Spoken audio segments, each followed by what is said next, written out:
ہم اپنے عمل میں جان کیسے ڈالیں؟ ہم بھی تو ایک عمل ہی کر رہے ہیں نا. نماز پڑھتے ہیں تو کیا ہے؟ یہ عمل ہے. روزہ رکھیں گے عمل ہے.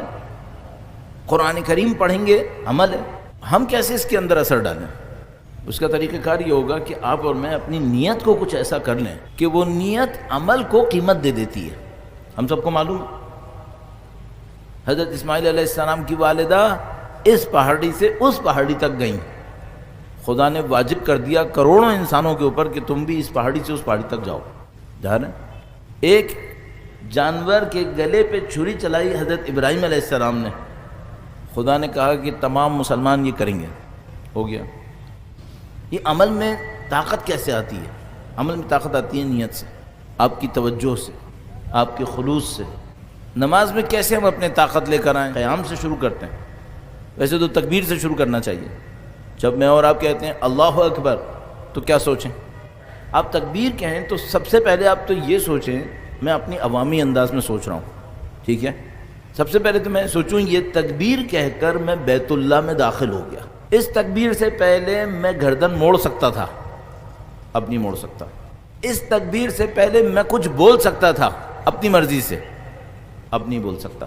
اس تکبیر سے پہلے بہت کچھ کر سکتا تھا، اب نہیں کر سکتا. کیوں نہیں کر سکتا؟ اب میں کسی جگہ داخل ہو گیا ہوں. اب جس جگہ داخل ہوا ہوں وہاں میری مرضی ختم، صرف رب کی مرضی. یہ نماز ہماری پوری زندگی کی علامت تھی. جس طرح نماز میں ہماری مرضی نہیں چلتی نا، ہاں ہوں بھی اپنی مرضی سے نہیں کر سکتے. یہ نماز ہمیں دکھا رہی تھی تمہیں پوری زندگی ایسے ہی ہونا ہے. اس لیے ہم بار بار عرض کرتے ہیں قرآن کریم نے نہیں کہا نماز پڑھو. قرآن کریم نے 63 مرتبہ تقریباً کہا ہے نماز قائم کرو. یہ جو نماز پڑھنا ہے یہ اس بات کا وعدہ ہے کہ میں نماز قائم کروں گا. وہ نماز قائم کیسے کروں گا؟ نماز میں اپنی مرضی سے نہیں بولتا. زندگی میں بھی ایسے ہی بنو. کیوں منمانی کر رہے ہو جب کہ تم خدا کے بندے ہو؟ تو جب آپ تکبیر کہیں تو اپنے آپ کو کیا سوچیں؟ آپ یہ سوچیں بھائی میں بیت اللہ میں داخل ہو گیا، اللہ کے حرم میں داخل ہو گیا ہوں. ویسے یہ بھی خدا کا حرم ہے، یہ تو ہم احساس نہیں کر رہے. لیکن کم از کم نماز پڑھنے پر تو یہ سوچ لے کہ بھائی اب میں بیت اللہ میں آ گیا، مثلا حریم خدا میں آ گیا. اسی لیے تو اس کو تکبیرۃ الاحرام کہتے ہیں. کھڑے ہوئے جناب، اب کیا سوچیں؟ جو آپ نے قرات کرنی ہے وہ کریں گے، آپ توجہ سے کریں. کم از کم معنی تو سوچیں کہ کیا بول رہے ہیں. قیام میں سب سے امپورٹنٹ کیا سوچیں؟ سب سے امپورٹنٹ یہ سوچو کہ کل ہم نے مرنے کے بعد خدا کے سامنے قیامت کے دن کھڑا ہونا ہے. اچھا میں آپ سے ایک سوال پوچھوں گا. قیامت کے دن جو خدا کے سامنے جاننا ہے، آپ باادب مہذب بن کے جانا چاہیں گے یا نعوذ باللہ تعالیٰ بے ادب بے تہذیب بن کے جانا چاہیں گے؟ نے کسی مرجع تقلید سے ملنا ہے اور میں ان کے سامنے بیٹھوں گا، مؤدب بیٹھنا چاہتا ہوں یا بے ادب بیٹھنا چاہتا ہوں؟ مؤدب بیٹھنا چاہتا ہوں. میں مثلا اتنی بڑی ہستی کے سامنے بے ادب کیوں بیٹھوں؟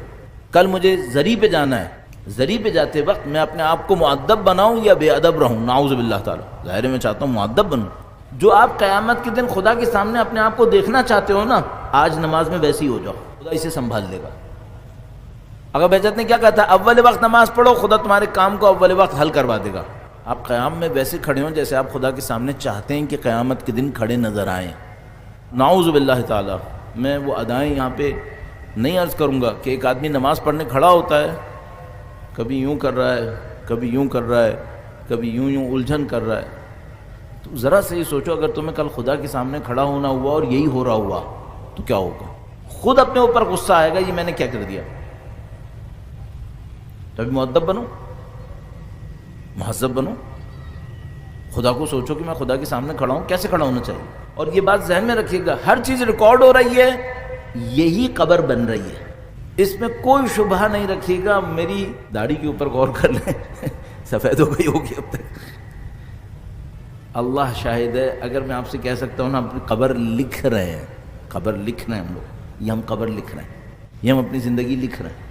یہ چاہیے، یہ چاہیے، یہ چاہیے، آرڈر کر رہے ہیں اس وقت. آپ نماز میں اپنی قیامت آرڈر کر رہے ہیں. سیدھے کھڑے ہو، چونکہ برا آرڈر جا رہا ہے پیچھے، اگر آپ سیدھے کھڑے نہیں ہوئے. فرشتے آرڈر لکھ رہے ہیں، آپ اچھا آرڈر دیں. تو نماز میں کھڑے ہوئے ہیں، مؤدب کھڑے رہو. ہاتھ میں نے عرض کیا تہذیب سے سامنے رکھو. اگر لٹکانے بھی ہیں تمیز سے لٹکائیں، ایسا کہ دیکھنے والے کو لگے کہ بندہ کھڑا ہے، نہ کہ لگے کہ نعوذ باللہ تعالیٰ کوئی ایروگینٹ مغرور انسان کھڑا ہے. نعوذ باللہ تعالیٰ. سجدگاہ پہ نظر رکھیں ادب کے ساتھ کہ خدا تیرے حضور کھڑے، قبول فرما اس کو ہم سے. صحیح، یہ بہت اہم کام ہے، بہت اہم کام ہے. اس کے بعد معاملہ آتا ہے بھائی رکوع کرنے کا. رکوع کا معاملہ یہ بہت عجیب ہے. کیوں؟ رکوع میں انسان جائے، ہاتھوں سے ذرا زانوں کو دبائے، تھوڑا سا دبائے، کمر سیدھی کرے، گردن سیدھی کرے اور خدا سے کہے خدایا میں تیری راہ میں گردن کٹانے کو تیار ہوں. مانگنا مشکل ہے؟ نہیں. کٹانا آسان ہے؟ ہاں نہیں، بہت مشکل ہے. اچھا آپ کہیں گے مولانا مانگ لیتے ہیں، ہم کون سا سیریا میں بیٹھے ہیں، ہم تھوڑی، ہماری یہاں کہاں گردنیں کٹ رہی ہیں. بیٹا وہ خدا بعض اوقات گردن نہیں بھی کاٹتا لیکن ایسا غم دیتا ہے گردن کٹانے کی آرزو کرو گے. جب امتحان لیتا ہے نا تو بعض اوقات ایسا غم دیتا ہے کہ آپ آرزو کرو گے کہ خدا گردن ہی کٹ جاتی. یہ خدا کا نظام ہے. کچھ کو گردن کٹانے کے بعد گردن کٹے کا ثواب دیتا ہے، کچھ کو بغیر گردن کٹے کا ثواب دیتا ہے. خدا کا بڑا عجیب نظام ہے. آپ مانگنے سے پہلے سوچ لینا کیا مانگ رہے ہو. لیکن اس میں مانگنا یہی ہے، اس میں مقام ہے. یہ صاحب رکوع ہو گیا، اتنی آسانی سے ہو جائے گا؟ اتنی آسانی سے نہیں ہوگا. جب آپ کا رکوع اچھا ہونا شروع ہوگا نا تو تھوڑا سا گردن پہ بوجھ بڑھے گا. پھر آپ کی ہمت کے اوپر ہے کہ آپ کتنا بوجھ اٹھائیں گے. پھر آپ کہیں گے سمع اللہ لمن حمیدہ. جیسے یہ جملہ کہیں اپنے آپ سے پوچھیں جو کچھ اب تک کیا وہ حمد کہلانے کے قابل تھا؟ خدا اس کی سنتا ہے جو حمد کرتا ہے. اپنے آپ سے پوچھیں جو میں نے قیام کیا حمد کہلانے کے قابل تھا یہ؟ اب جو سجدہ کروں گا یہ حمد کہلانے کے قابل ہوگا؟ پوچھ لو. چونکہ آپ نے رکوع میں کہا تھا سبحان ربی العظیم وبحمدہ، سجدے میں کہیں گے سبحان ربی الاعلی وبحمدہ. بیچ میں خدا کہہ رہا ہے تم نے رکوع میں بھی حمد کہنا ہے، سجدے میں بھی حمد کہنا ہے. بیچ میں پہلے طے کر لو تم جو کر رہے ہو یہ حمد ہے یا نہیں ہے. بولنے کو تو تم بول رہے ہو لیکن خود دیکھ لو کہ کیا کر رہے ہو تم، یہ حمد ہے تمہاری یا نہیں ہے. ہاتھ سیدھے سر کے اطراف میں، ایک ادھر ایک ادھر، انگلیاں کھلی ہوئی ہیں سیدھی ہیں لیکن ایک دوسرے سے جڑی ہوئی ہیں. یہ پنجے پھیلانا نہیں ہے، جو انگلیوں کو جوڑ دیں، مٹھی نہیں بنانا ہے، سیدھا رکھنا ہے. کیا سوچیں؟ میں نے پہلے ایک دفعہ آپ کی خدمت میں عرض کیا تھا نا مسجد کوفہ میں امام کے مناجات ہیں، تو اس کا میں نے کوڈ بنا لیا ہے اپنے ذہن میں. اب پورے مناجات تو انسان بار بار نہیں پڑھتا، وہ لمبی دعا ہے، تو اس کے لیے کوڈ بنا لیا. وہ کیا ہے؟ الہی ضعیف بے بابک، ضعیف تیرے دروازے پہ آیا ہے. حقیر بے بابک، حقیر تیرے دروازے پہ آیا ہے. تیری مرضی قبول کر، تیری مرضی رد کرتے. سجدے میں جائیں سبحان ربی العظیم اعلی وبحمدہ. درود ہر وقت بھیجتے رہیے، رکوع میں بھی سجدے میں. اور درود بھیجتے وقت کیا سوچنا ہے؟ امان محمدی، خدایا امان محمدی. سجدے کے بعد بیٹھے مختصر بیٹھنا ہوتا ہے. استغفر اللہ ربی واتوب الیہ. لوگ کہتے ہیں یہ کوڈ ہے، یہ جو دو سجدوں کے درمیان بیٹھے ہیں یہ کوڈ ہے. کس چیز کا کوڈ ہے؟ دنیا کی زندگی کا. وہ پہلا سجدہ خلقت ہے، دوسرا سجدہ قبر ہے. یہ جو بیٹھے ہیں یہ دنیا ہے اتنی سی دیر کے لیے. یہاں آپ نے کیا کہنا ہے؟ استغفر اللہ ربی واتوب الیہ. خدا کس اس دنیا سے میں استغفار طلب کرتا ہوں جو مجھے سجدے سے باہر نکال دے. وہ دنیا نہیں چاہیے، دوبارہ سجدے میں سجدہ چاہیے. اچھا آپ کہیں گے مولانا یہ جو ہم مجلس میں بیٹھے ہیں اس میں بھی تو سجدہ نہیں کر رہے. سجدہ بندہ کرتا ہے، آپ بندے رہو، آپ ہمیشہ سجدے میں ہو. سبحان ربی الاعلی وبحمدہ. اب یہ کیا بول رہے ہیں آپ؟ یہ آپ کی قبر شروع ہو گئی، یہ قبر شروع ہو گئی. شب اول قبر نورانی چاہیے. یوں لگتا ہے جیسے سجدہ دوم کو خوبصورت کر لو. شب اول نورانی ہونے لگی. پہلے سجدہ بھی اچھا کریں، دوسرا بھی اچھا کریں، توجہ سے کریں. درود بھیجتے رہیں امان امان امان. بحول اللہ وقوتہ اقوم واخر. خدا تیری حول، تیری طاقت، تیری قدرت، بس کچھ نہیں باقی. کاش ہم لوگ یہ کریں جب بھی کوئی اچھا کام کریں اسے اپنے آپ سے منسوب نہ کریں، اسے خدا سے منسوب کر دیں. جب میں گاڑی چلاؤں اور کہیں ایکسیڈنٹ کر دوں تو کہوں میں نے مار دی، صحیح ہے. جب کسی جگہ وقت پہ پہنچ جاؤں تو کہوں خدا نے وقت پہ پہنچا دیا. اچھی چیزوں کو خدا سے منسوب کرو، اپنی برائیوں کو اپنے سے منسوب کر لو. کیوں؟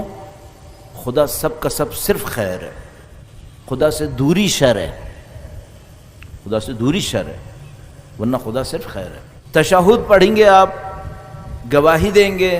اذان میں بھی عرض کیا تھا، جب اذان میں گواہی دیں، تشہد میں بھی گواہی دیں، تو یہ کہیے گا خدایا یہ دوسرے نہیں کہتے، یہ میں کہہ رہا ہوں. اشہد ان لا الہ الا اللہ. خدایا جب یہ کہے نا تو دماغ کے گوشے میں ایک رکھیے گا، خدایا دوسروں کی کہے کو نہیں دہرا رہا ہوں، یہ میرا ایمان ہے، تیرے سوا کوئی معبود نہیں ہے. خدایا یہ میرا ایمان ہے، نبی تیرے نبی ہیں. پھر درود پڑھیں. جو لفظ ہے یہ صلوات ہے، صلوات، لام کے اوپر بھی ایک زبر لگا ہوا ہے، صلوات. ٹھیک، میں نے کہا ذکر کر دوں. تشہد پڑھیں تو ہمیشہ کیا کہیں؟ وہ یہ کہ خدایا یہ گواہی میں دے رہا ہوں، ایسا نہیں ہے صرف لوگوں کا سنا دہرا رہا ہوں. میں نے ذکر کیا تھا نا، قبر میں ایک انسان کہے گا فرشتوں کے سوال میں تیرا رب کون ہے؟ خدا لوگ کہتے ہیں خدا ہے. تو آپ تشہد کہتے وقت کہیں خدا میری گواہی ہے، میری گواہی قبول کر لے، اسی کو مجھ سے قبول کر لے خدا. سلام پڑھیں، اللہ اکبر. اور یہ خطرناک مرحلہ ہے، بہت تیزی سے سلام پڑھتے ہیں. جس کو سلام کرتے ہیں نعوذ باللہ تعالیٰ اس کو سوچتے بھی نہیں ہیں. سلام کس کو کرنا ہے؟ رحمت للعالمین کو. بعض اوقات ہم لوگ یہ غلطی کرتے ہیں. کیا کرتے ہیں؟ مثلا فرض کریں میں ابھی آپ کی خدمت میں حاضر ہوا ہوں، یہاں پر اتنے لوگ بیٹھے ہوئے ہیں، میں وہاں دیکھ کر کسی سے باتیں کرتا رہا ہوں اور آپ یہاں پر بیٹھے رہیں، آپ کو اچھا لگے گا؟ نہیں اچھا لگے گا. آپ بعد میں مجھ سے کہیں گے کہ مولانا اس کا ایک ادب ہوتا ہے محفل کا، نبی کو سلام کرنے کا کوئی ادب نہیں ہوتا. مجھے تمہیں سلام کرنے کا ادب ہے، نبی کو سلام کرنے کا ادب نہیں ہے. اس خاطر ہماری نمازیں بے حیائی برائی سے نہیں روک رہی، ہم خود غلطی کر رہے ہیں. اس لیے بعض اوقات بہتر ہے نماز پڑھنے کے بعد خدا سے کہیں خدایا ان نمازوں میں جو غلطیاں کی ہیں اس کے لیے معافی. یا من یقبل الیسیر و یعفو عن الکثیر اقبل من الیسیر. ہے وہ جو کم کو قبول کر لیتا ہے زیادہ کو بخش دیتا ہے، اسی کم کو مجھ سے قبول کر لے، میرے بہت زیادہ گناہوں کو بخش دے. یہ دعا ہے ہمارے پاس. السلام علیک ایھا النبی ورحمۃ اللہ وبرکاتہ. آپ نے سلام بھیجا، نبی کی ذات پہ سلامتی ہو. آپ کے سلام بھیجنے سے کچھ بڑھے گا مقام نبی کا؟ یہ کس کے لیے بھیج رہے ہیں آپ؟ اپنے لیے. خدا سے بتانے خدا تیرے نبی سے ہمارا بھی ایک تعلق ہے. السلام علینا وعلی عباد اللہ الصالحین. ہم پر سلام ہو. اچھا آپ نے ذہن میں کیا سوچا تھا؟ میں نے کیا سوچا تھا جب میں مثلا کہہ رہا تھا السلام علینا، تو میں یہ سوچ رہا تھا نماز کے بعد مجھے کپڑے تبدیل کر کے مجلس میں جانا ہے. میرا علینا کیا تھا پھر؟ پتہ نہیں. ہم کون تھا نہیں معلوم. اس میں آگے لکھا ہوا ہے علینا عباد اللہ الصالحین. آپ کو یہاں اللہ کے صالح بندے سوچنے ہیں کہ اس سے مراد اللہ کے صالح بندے ہیں، انبیاء، عرفاء، علماء، جن کو خداوند متعال نے یہ مقام دے دیا، شہداء، صالحین. السلام علیکم ورحمۃ اللہ وبرکاتہ. ایسا ہمیں نہیں معلوم یہ علیکم کا مطلب کیا ہے، حقیقت یہ ہے ہمیں نہیں معلوم. تو آپ کیا سوچیں؟ آپ یہ کہیں، ذہن میں یہ سوچ سکتے ہیں کہ آپ یہ کہیں خدایا جن کے اوپر تو نے چاہا تھا کہ سلام بھیجیں، میرے سلام کو انہی کے اوپر قبول کر. حقیقت یہ ہے کہ مجھے ابھی اتنی معرفت نہیں ملی کہ پتہ چلے کہ علیکم کون ہے، لیکن ہمیں اندازہ ہے علیکم کا مطلب اللہ کا نظام ہوگا، اللہ کا نبی، اللہ کا امام، وسیع. لیکن ہم صرف اتنا سوچیں خدا جن کے اوپر تو نے نماز میں چاہا تھا کہ علیکم سلام ہو، ان پہ ہمارا سلام ہو. انشاءاللہ ہم سب کی نمازیں اللہ کی بارگاہ میں قبول ہوں گی انشاءاللہ تعالی. اپنی نمازوں کی قبولیت کے لیے، بہتری کے لیے، ان نمازوں کے ذریعے سے معراج کے حصول کے لیے درود بھیجیں محمد و آل محمد پر. صلی علی محمد آل محمد وعجل فرجهم. آج کل علماء اس پہ کافی اصرار کر رہے ہیں کہ ہر واجب نماز میں وقت کے امام کو دعا کرنا واجب کی طرح ہے. قنوت میں کچھ نہ کچھ دعا وقت کے امام کو ضرور کرے، چاہے آخر میں آ کر اتنا ہی کہیں اللہم عجل لولیک الفرج وجعلنا من اعوانہ وانصارہ والمستشہدین بین یدیہ، کم از کم اتنا کہیں. یا مثال کے طور پر آپ نے دعائے سلامتی پڑھ لی، یہ آپ پڑھ سکتے ہیں. کوئی کچھ کریں کہ جس میں وقت کے امام کا ذکر ہو جائے، آپ کا ان سے کنیکشن ثابت ہو جائے. قنوت کے اندر بہت ساری دعائیں ہیں، اب ان دعاؤں کا تو میں کیا عرض کر سکتا ہوں. جو دعا آپ کے دل کو لگے وہ سب سے اہم ہے۔ امپورٹنٹ یہ ہے کہ بھئی جو دعا پڑھ کر آپ کو خدا کا قرب احساس ہو، آپ کا دل خدا کی طرف جائے، وہ دعا ضرور پڑھیں تاکہ انشاءاللہ آپ کا دل مائل رہے۔ سید الشہداء کا ذکر صبح شام ترک نہ ہونے دیں۔ کہہ سکتے ہیں مولانا اصرار ہے کہ صبح شام 2 مرتبہ، ہاں اصرار 2 مرتبہ کم از کم، سید الشہداء کا ذکر 2 مرتبہ کم از کم۔ نماز کے بعد زیارت ضرور پڑھیں، ہو سکے تو 4 معصومین کو صرف ایک سلام کرتے چلے جائیں، 4 معصومین کو سلام کریں، ہو سکے تو جتنے معصومین آپ کو میسر ہے وہ کریں، لیکن زیارت ضرور پڑھیں۔ نماز ولایت کے بغیر قبول نہیں ہو پائے گی، اور حقیقت یہ ہے، اس میں کوئی شبہ نہیں ہے، آپ کو بھی نہیں ہے، ہمیں بھی نہیں ہے۔ میں جو عرض کر رہا ہوں وہ آپ کے دل کی نمائندگی ہے۔ وہ کیا ہے؟ ہم سب امام حسین کے مقروض ہیں۔